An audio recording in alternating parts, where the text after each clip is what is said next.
পুণ্যের বদ্ধস্থলে দাঁড়িয়েও আমি মহল স্পর্শ করিনি, কিন্তু এখন আমার বোধ হচ্ছে হয় তুমি চন্দ্রের রমণীর মতো কালো ভ্রমণ করছো,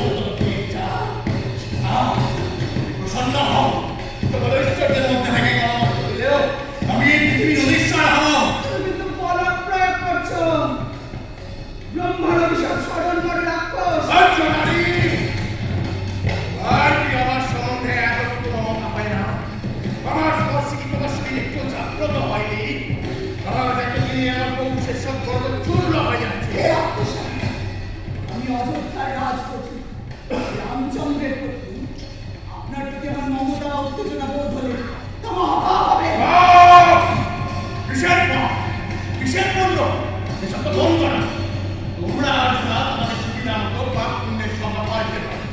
আমার প্রকৃতিকে প্রলুব্ধ করে তার অঙ্গ ছেদনের সময় তোমার রামচন্দ্রের মনে কোনো পাপ হোক ছিল না। অকারণে শস্ত্র ভালোবাসী রাক্ষসকে হত্যা করার সময় তোমাদের মধ্যে তো কোনো পাপ ভয় ছিল না। সীতা, তুমি প্রসন্ন হও না, পৃথিবীর এক শ্রেষ্ঠ মানবীর সঙ্গে একটা শ্রেষ্ঠ মানবের প্রণয়ে কোনো পাপ থাকতে পারে না। বরং তোমার রামচন্দ্র যে প্রাণী হত্যা করেছে, বন্দী হয়ে